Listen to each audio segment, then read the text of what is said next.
Hello and welcome to Too Old and Too Slow.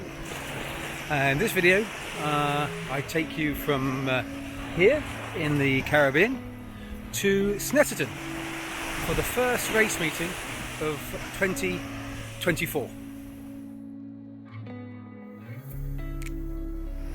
Before we start looking at what happens at Snetterton, what I wanted to do was talk about 2023 season.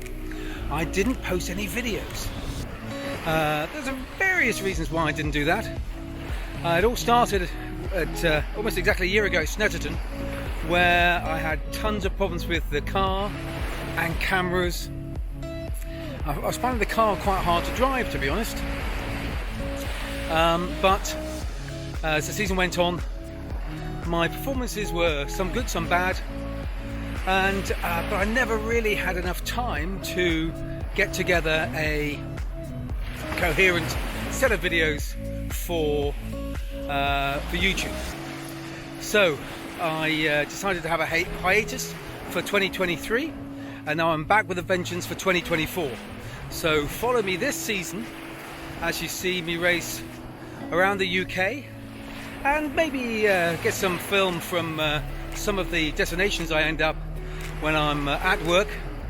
I'm a professional pilot flying a private jet, and I'm lucky enough to find myself in the Turks and Caicos the weekend before Snetterton. So it's going to be hard to swap this place for a wet and windy Norfolk. So I've got a rebuilt engine in the car. I had the engine sent away to an engineer called Nigel Lingwood, who dismantled it. Then he gave me a call and asked me what I wanted to do with my racing, and I said, just want to improve, want to get faster. So he gave me the bad news that I needed a new cylinder head. Anyway, Scholar came up with the goods and provided me with a cylinder head for not too much money, and I strapped that on, and I've been testing at Mallory Park for a day just to see how the car behave, see if I could feel the difference. My major concern was I wouldn't feel the difference of a new engine.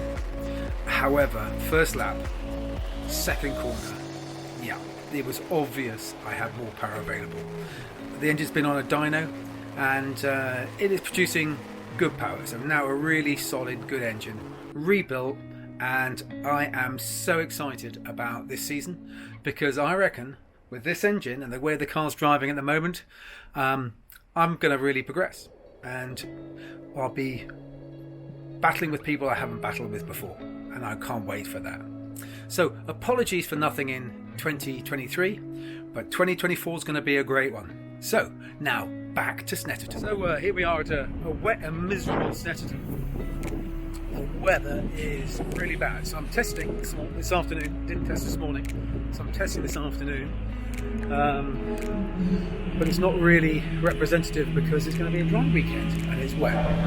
I've got some new tyres I'm going to pick up in a minute, but first I've got to sign off. So this weekend's format is standard, a bit of testing on Friday. So as you can see, the weather has improved as I hook in for a pit stop. This is a pit stop Formula Ford style.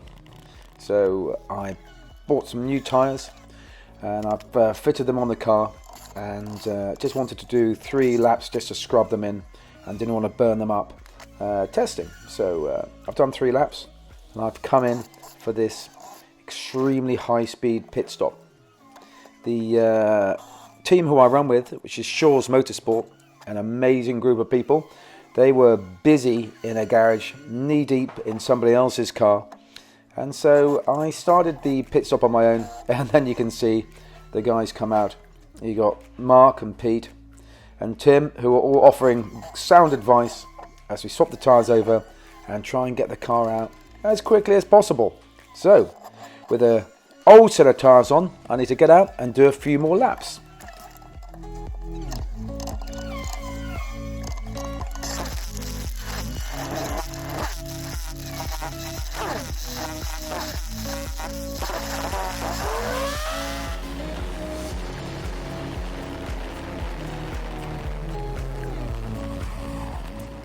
With the old tyres on, I set out to put a few more hot laps in, and around Corham I seem to run out of talent.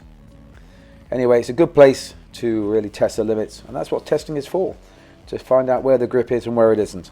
I think I've safely found out that it's not there.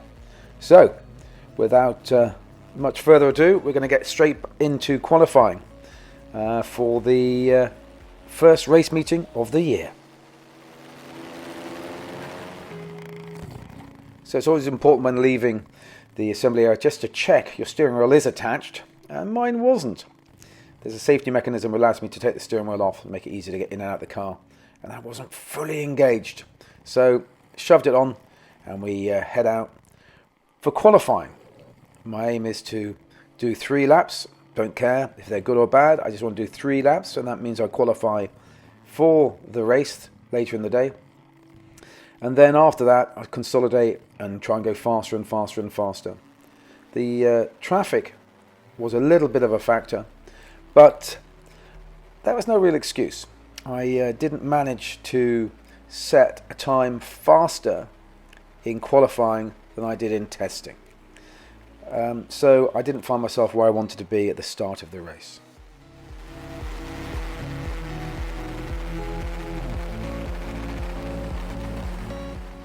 Things with Formula Fords, they're quite sensitive to the toe. And as you can see behind me now, I've got Philip Senior, who's a teammate of mine. He's utilising the toe, and you can see him just creeping up on me. There's not much of a speed differential, but there's enough. As soon as it gets really close, he can overtake. But when he pulls out, he does slow down. This is qualifying. I'm not going to get in his way. Let him go, and I'll try and follow him, and maybe get a toe off him if I can. But I go in a bit deep, and that compromises this lap. And that pretty much wraps up qualifying. Timing's not great. I find myself 17th on the grid. Not ideal, but it's a good place to start from. Hopefully I can make my way forward.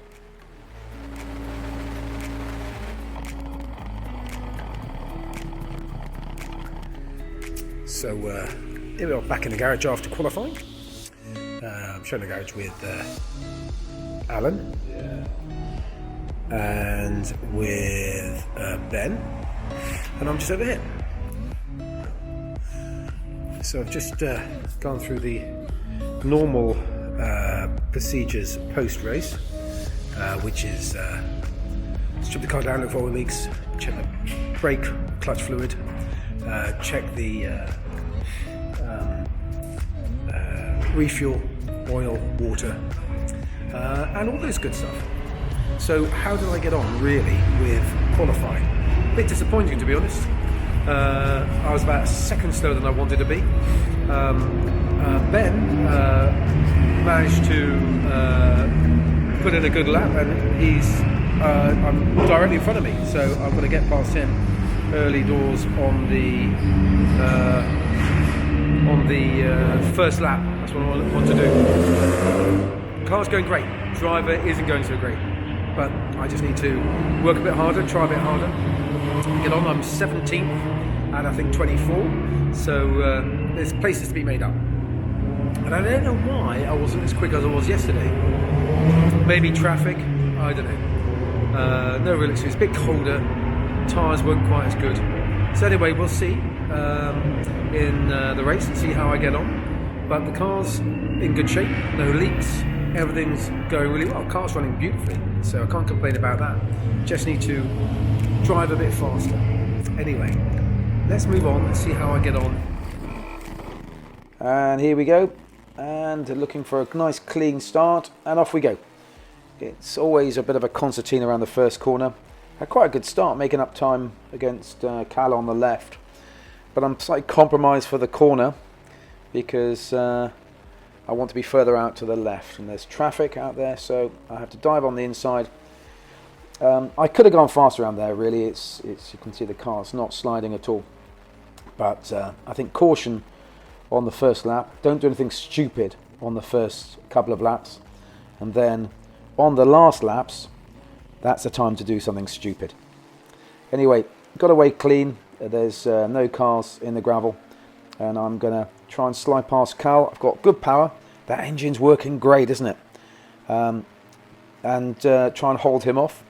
But unfortunately, he's got a little bit more courage than me as he outbrakes me into the corner. I'm pushed onto the inside. I want to be where he is. So my corner is compromised and he goes through.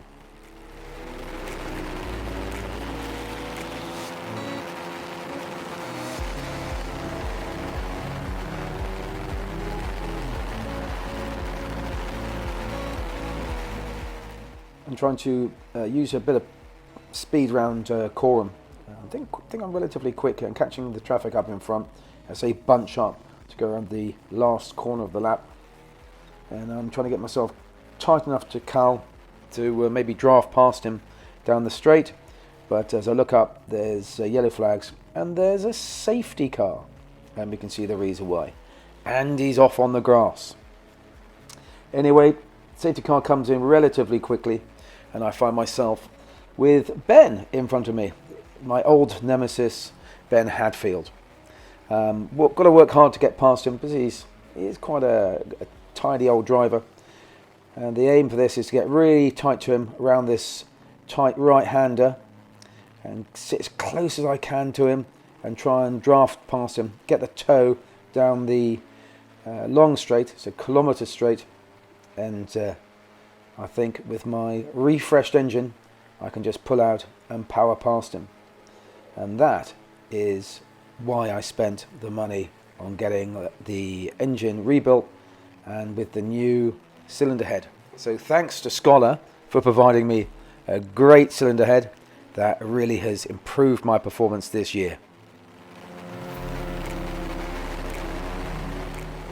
Settle into a bit of a rhythm in the race. Then all of a sudden yellow flags out. Stuart and Ollie have had it coming together, and that leads inevitably to a red flag. So the cars get re-gridded and we start again. Behind me there's a couple of cars who are out of position and they're going to try and fight their way up. On the right hand side is Alan. I'm going to try and go around the outside of him, but he lives about 5 miles away from Snetterton and he has very many laps around this track. And behind me I can see in my mirrors Andy's just come through. He was a car which came off earlier in the race and he's out of position. He locks up into this tight right-hander and unfortunately slides into Alan and chops his nose off. And you can see Alan's car loses its nose and I find myself compromised because I had to slow to avoid Alan, and I find myself sat behind Ben. So what I'm going to do is try and overtake him. Again, with the power of my lovely new engine, I just drive past him. So I'm delighted with the performance of the car. I just wish there's a little bit more performance in the driver. But anyway, it's a good result. In the end, the race finishes without any further incidents, and I finish in 11th. Partly because of some people who've had to come in who didn't finish the race. And at this point I need to ask you to subscribe, or even just give me a thumbs up. It does help the algorithm and does help me build my channel. I noticed when I was driving in that James's car was making a bit of an unusual noise. He had a bent valve and he came asking me for a cylinder head. Luckily I had my old cylinder head which I was able to let him borrow for the weekend. This is the spirit of Formula Ford racing.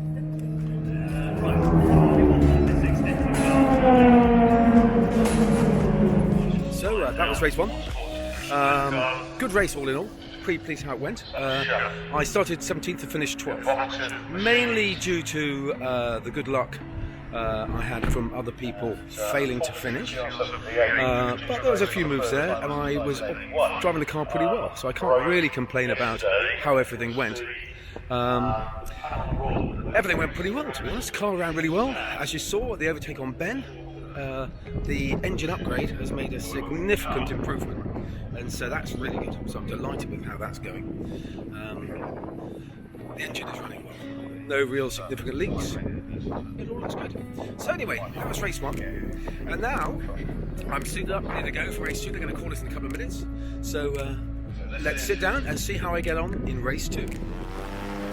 I'm quite far forward, slightly further forward than I usually am, Really pleased to be up here. Quite a good start. I managed to get off the line quite cleanly. I am conscious of cars charging up the inside. Want to keep your eyes in the mirrors on the first lap, the first few corners. But it's a nice clean start. I get away cleanly and not being threatened too much from the cars behind.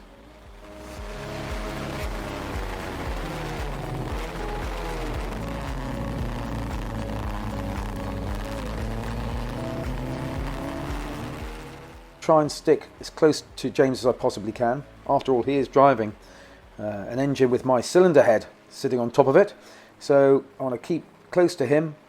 But I think the key is to really focus on the racing line. If I can get the fastest way through every corner, I can find myself in a strong position.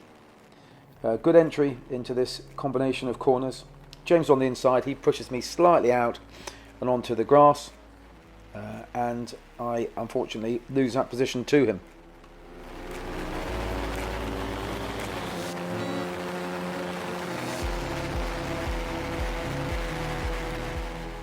I'm going to try and use my speed through Coram. I think I'm quite quick through here. James locks up, and that gives me a bit of an advantage to catch up to him. And I'm going to try and get it as close as I possibly can. I think my engine's got the power, but I'm a little slow through the corners. And I think that's probably just lack of experience. But I'm going to try and get close to him. I've caught up down the straight and just try and sit with him as long as I can.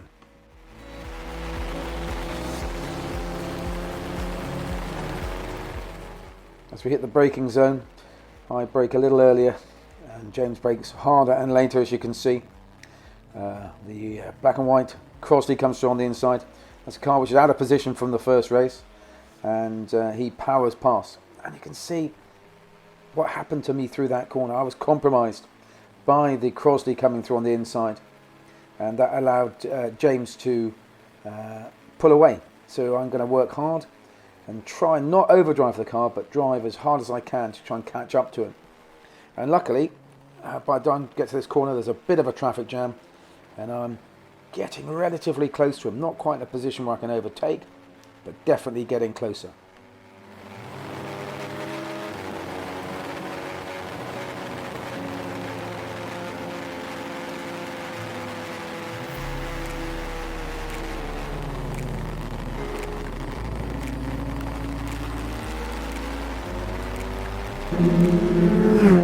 So I need to try and focus on what's going on in front of me, but also keep an eye on behind me.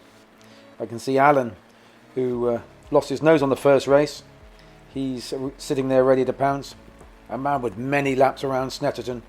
And I'm going to try and make it as hard as I possibly can for him to overtake me without being a nuisance. I want to make sure that he earns the overtake rather than me gift it to him. So he looks on the inside. And if I just focus on driving the racing line as smoothly as possible, I should be able to keep him at bay.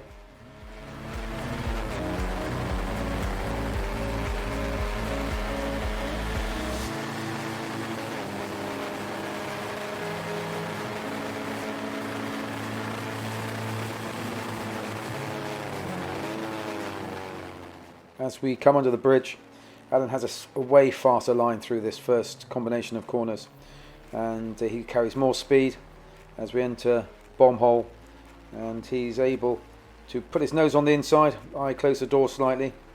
I give him enough room if he wants it, but he's going to have to work a little harder if he wants to get past me there.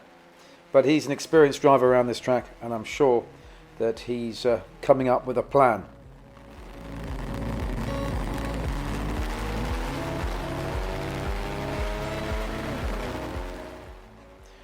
As we head towards the first corner, he's getting the toe from me, and I'm sitting in the car in the middle of the track to try and compromise his approach to this corner. He just drives on the outside, drives around me, and that's it. It's done, and off he goes.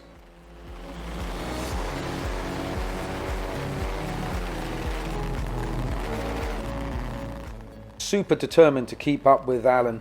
So I'm pushing as hard as I possibly can, and unfortunately I end up on the grass. That compromises that corner, slows me down significantly, and that gives Ollie a chance to just drive past me. I wave him through because I know that he's got the speed on me, and my teammate gives me a wave back. I'm going to try and sit in behind him, but I've lost speed entering the straight, and so my terminal speed at the end of the straight is compromised.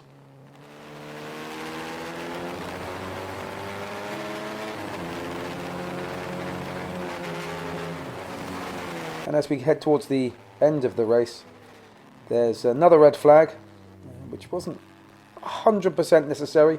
The car spun and they pulled the red flag, and that brought an early end to the race, only by a few minutes. But I'd like to take this opportunity to thank you for watching all the way to the end of this video, and please remember to give me a thumbs up. That definitely helps promote the channel, and subscribing also helps a lot. I've really enjoyed this race meeting, and let me know in the comments what you think about the strength of the new engine, and also what you think about the new camera. I'm using an Insta360 camera, which I think gives pretty good results. Anyway, I'm racing next at Donington Park in June, and if you see me there, come and say hello. And finally, thank you very much for watching, and I look forward to speaking to you next time.